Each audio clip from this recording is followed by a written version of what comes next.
और अब बात कर लेते हैं देश के बजट 2022 की।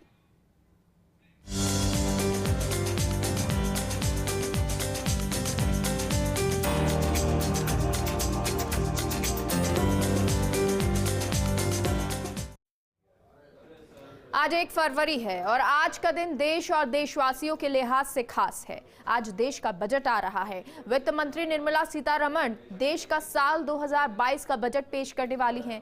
ये उनका चौथा बजट है और उम्मीद की जा रही है कि इसमें आम आदमी को टैक्स में छूट मिल सकती है, क्योंकि कोरोना काल में लोगों की आमदनी पर बड़ा असर पड़ा है और ऐसे में टैक्स में छूट देकर आम जनता को बड़ी राहत दी जा सकती है। और इसी बीच यूपी समेत 5 राज्यों में चुनाव भी हैं और इसलिए भी मोदी सरकार बजट के जरिए लोगों को लुभाने की कोशिश कर सकती है। किसानों को लेकर बड़ा ऐलान हो सकता है। बहरहाल इससे पहले जहां एक और आम आदमी को तमाम राहत देने की कोशिश हुई, वहीं अरबपतियों पर लगने वाले सरचार्ज को लगातार बढ़ाया गया है। हालांकि सवाल ये उठता है कि मोदी सरकार ने पिछले करीब 7.5 सालों में जनता को कितनी राहत दी है। अब आगे आने वाले समय में, यानी कि अब जो बजट आएगा, जो बजट अब पेश करेंगे निर्मला सीतारमण, क्या उसमें राहत मिलती हुई आम आदमी को मिलेगी? और अगर राजस्थान की बात करें तो राजस्थान की भी बहुत सारी उम्मीदें हैं इस बजट से। उन उम्मीदों पर कितना खरा उतरेगा ये बजट, ये भी देखना होगा।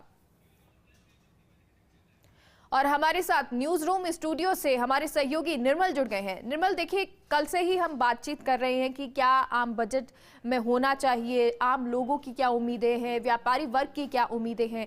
अगर बात करें व्यापारियों के लिए, उनके लिए क्या कुछ होना चाहिए, क्योंकि ये 2 साल जो है कोविड के चलते उनके लिए भी कमर तोड़ रहे हैं। देखिए, निश्चित तौर पर हालांकि सरकार ने, केंद्र सरकार ने जो 2 वर्ष रहे हैं कोविड के मेगा, उस दौर में कुछ रियायतें दी हैं। एमएसएमई सेक्टर की बात करें, एसएमई सेक्टर की बात करें, तो तमाम रियायती पैकेज निर्मला सीतारमण जो देश की जो वित्त मंत्री हैं, उन्होंने काफ़ी इस तरह की राहतों का पैकेज पहले जारी किया था। लेकिन जो सबसे बड़ी बात है वो है कि जीएसटी को लेकर के काफ़ी परेशान रहे। जीएसटी के रिएम्बर्समेंट की बात थी, जो कुछ सेक्टरों में रियायतें दी गई थी, तो कहा कि जो 19-20 का जो रिएम्बर्समेंट है वो मिल रहा है, लेकिन इस व्यापारी वर्ग ये भी चाहता है कि 20-21 का जो रिएम्बर्समेंट था जीएसटी को लेकर के वो भी उनको दिया जाए। टैक्स स्लैब की सीधे तौर पर बात करें तो देखिए, कहते हैं ना कि सरकार जो कर मुक्त आय की जो सीमा है उसको 2.5 लाख से बढ़ाकर 3 लाख रुपए करने की भी एक ऐसी मांग देखने को मिल रही है मेगा, जिससे आम लोगों को राहत मिल सके। क्योंकि देखिए, ओमिक्रॉन जो तीसरी वेव जो आई है, अगर हम कोरोना की बात करें तो इससे भी निश्चित तौर पर जो आर्थिक संसाधन एक बीच में जो ग्रो करने लगे थे, जो पिछला वर्ष था, अगर बात करें अक्टूबर, नवंबर, दिसंबर की, तो एक स्थिति ऐसी बनी थी कि कोरोना अपने ढलान पर था। लेकिन जैसे ही नया साल शुरू होता है 2022,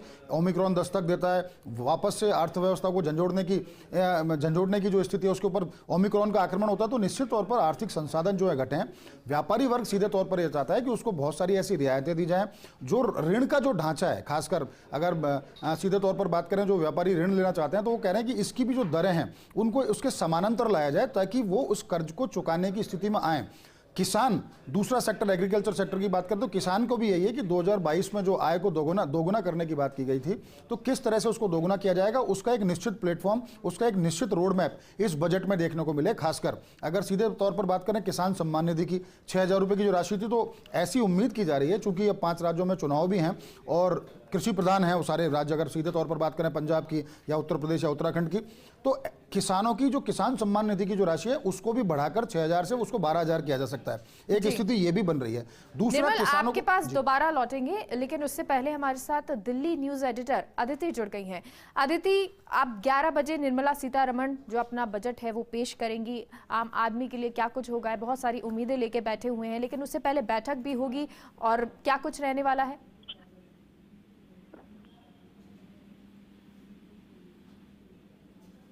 आदित्य, सुन पा रही हैं आप?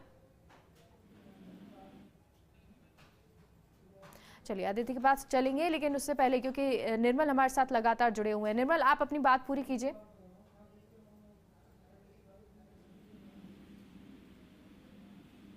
बड़ा चुनौती है कि देश के अंदर प्रति व्यक्ति आय को बढ़ाया जाए। जो $1947 के आसपास जिस तरह का जो अनुमान लगाया गया था प्रति व्यक्ति आय, उसको बढ़ाना बहुत बड़ी जिम्मेदारी है। इन 2 वर्षों में ये तो सबको मानना पड़ेगा कि आर्थिक संसाधनों के मोर्चे पर सरकार जितनी परेशान रही उतनी आम जनता भी रही है, क्योंकि सरकार राहत देने की स्थिति में नहीं थी। जनता की उम्मीदें ये थी कि सरकार से कहीं ना कहीं राहत मिले। तो निश्चित तौर पर ये जो बजट है, इसमें 5 राज्यों में जो चुनाव है उसकी तो सियासी छाया देखने को मिलेगी मिलेगी। साथ ही साथ सरकार को, जनता को इस बात के लिए आश्वस्त करना पड़ेगा, भरोसा देना पड़ेगा उसको, इस तरह की योजनाएं ला करके, उस तरह की रियायतें दे करके, इस तरह के पैकेज दे करके कि सरकार जनता के साथ है। देखिए क्या होता है, राज्य स्तर पर कुछ इस तरह के मामले होते हैं मेगा, जो केंद्रीय सूची के विषय हैं या समवर्ती सूची के विषय हैं, राज्य सूची के विषय हैं। राज्य अपने स्तर पर दे सकते हैं थोड़ी बहुत राहत, वो राज्य दे भी रहे हैं। राजस्थान की बात करें तो यहाँ भी मुख्यमंत्री अशोक गहलोत ने तमाम कोरोना के दौर में एक शानदार मैनेजमेंट देखने को मिला, तमाम रियायतें दी। लेकिन राज्य के पास एक सीमित संसाधन होते हैं, राज्य की आय बहुत सीमित है, और जीएसटी से भी, जीएसटी के पेटे भी जो राज्यों को जो राशि मिलनी चाहिए केंद्र से, उस राशि में भी कटौती की गई है। तो राज्य तो आर्थिक संसाधन के मोर्चे पर जूझ रहे हैं। ऐसे में करना क्या है, केंद्र को कहीं ना कहीं इस तरह की प्लानिंग, और इस बजट में देखने को मिल भी सकती है, निर्मला सीतारमण जब 11 बजे बजट पेश करेंगी कि इस तरह की प्लानिंग की होगी कि जनता को राहत दी जाए, चलिए जनता को राहत मिले, ये ही उम्मीद की जा रही है, और उसके लिए आगे देखना भी होगा। 11 बजे निर्मल लौटेंगे आपके पास। अदिति जुड़ गई है एक बार फिर से। अदिति, 11 बजे निर्मला सीतारमण बजट पेश करेंगी, उससे पहले बैठक होनी है। बिल्कुल, देखिए आज वित्त मंत्री अपने दिन की शुरुआत सुबह 9 बजे से करेंगी। केंद्रीय मंत्री अपनी टीम के साथ सुबह 9 बजे वित्त मंत्रालय से राष्ट्रपति भवन के लिए रवाना होंगी। वित्त मंत्रालय के महानिदेशक और मीडिया और संचार के मुताबिक ये सारी बात सामने आई है कि राष्ट्रपति रामनाथ कोविंद से मिलने के बाद वित्त मंत्री प्रधानमंत्री नरेंद्र मोदी की अध्यक्षता में कैबिनेट को बजट के बारे में संक्षिप्त में जानकारी भी देगी, और उसके बाद संसद के लिए रवाना होंगी। वहां 11 बजे आज वो देश का 2022 का बजट पेश करेंगी। खास बात यह है कि देश में एक बार फिर चुनावी रंग में रंगा हुआ है। खास तौर पर उत्तर प्रदेश जैसे राज्य का चुनाव है, पंजाब है, उत्तराखंड है, और जैसे निर्मल जी बता रहे थे कि ये सारे किसान आबादी वाले क्षेत्र हैं, तो सबकी नजर ये है कि आज बजट में क्या कुछ निकल कर आएगा। और इसी बीच केंद्रीय मंत्री निर्मला सीतारमण आज 2022-23 का आम बजट पेश करेंगी 11 बजे। देखिए, कोरोना महामारी संकट के बीच ये जो पेश किया जा रहा है बजट, और इसमें सरकार की क्या प्राथमिकता होंगी, इसमें नौकरी पेशा व आम लोगों के लिए क्या कुछ रहेगा, इस पर सबकी निगाहें होंगी, सबको इंतजार है। और इसके अलावा सबसे बड़ी बात है कि बेरोजगारी का एक मुद्दा है, और किसानों के लिए क्या निकल कर आता है, वो तमाम बातों पर आज ये नजर बनी रहेगी कि आज इस 11 बजे जो बजट पेश होगा, जैसे कि हम बात कर रहे थे कि प्रधानमंत्री किसान जो सम्मान निधि योजना का दायरा बढ़ाया जा सकता है, उसके अलावा योजना के तहत मिलने वाली रकम को दुगना किया जा सकता है। इसके प्रधानमंत्री किसान सम्मान निधि योजना के तहत सालाना 6,000 रुपए प्रधानमंत्री गरीब कल्याण अन्न योजना आगे जारी रखने का फैसला हो सकता है। फिलहाल प्रधानमंत्री गरीब कल्याण अन्न ठीक है, तो बहुत सारे फैसले लिए जा सकते हैं और बहुत सारी उम्मीदें हैं, उन पर कितना खरा उतरता है ये बजट, ये देखना होगा। बहुत बहुत शुक्रिया अदिति पूरी जानकारी के लिए। और हमारे साथ ज्योति किरण आर्थिक विश्लेषक जुड़ गई हैं। ज्योति जी, अगर इकोनॉमिक सर्वे की बात करें जो कल आया, उसको आप कैसे देखती हैं, और उसको देखते हुए क्या क्या चीजें हैं जो इस बजट में होनी चाहिए या हो सकती हैं? मेघा, सबसे पहले तो मैं ये कहूँ कि इतनी वैश्विक चुनौती भरे वातावरण में, जहाँ हेल्थ की चुनौतियां हैं, जहाँ इन्फ्लेशन की चुनौतियां हैं, जहाँ जियोपॉलिटिकल टेंशन्स की चुनौतियां हैं, और जहाँ एनर्जी प्राइसेस की वॉलेटाइल होने की चुनौतियां हैं, इस सब के दौरान भारत का इकोनॉमिक सर्वे बहुत आशा देने वाला है। सबसे पहले ये कहूँ कि भारत की रेट ऑफ ग्रोथ 9% रही, और अब आगे 8.5-8% रहने का अनुमान है। दूसरी बात, हमारा टैक्स कलेक्शन काफी अच्छा है। तीसरी बात, हमारी कैपिटल एक्सपेंडिचर काफी अच्छा है। चौथी बात ये कि किसानों के लिए ऑलरेडी 7.36 लाख करोड़ का खर्च हो चुका है इस साल में।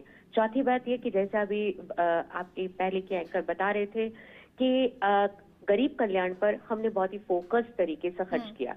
तो ये इकोनॉमिक सर्वे हमें 3 बातें बताता है। पहली बात, हम विश्व भर में अपनी इन्फ्लेशन को कंट्रोल करते हुए वापस कोविड से पहले की विकास दरों तक पहुंच गए हैं। दूसरी बात, हमारे पास में अच्छा खासा फाइनेंशियल लेगरूम है अगर वैश्विक स्थितियां हमारा साथ देती हैं, और एक सीधी सड़क हमें दिखाई देती है जो कि विश्व की चुनौतियों को नहीं बढ़ाती, तो इस स्थिति में हम काफी कुछ करने की स्थिति में। तीसरी बात यह कि मैं एक्सपेक्ट करती हूँ कि government health and education and startups और युवाओं के रोजगार और कैपिटल एक्सपेंडिचर और उसके साथ साथ जुड़ते हुए इंफ्रास्ट्रक्चर एक्सपेंडिचर पर अपनी जो नीति है उसको यथावत रखते हुए आगे और भारत के विकास का मार्ग प्रशस्त करेगी।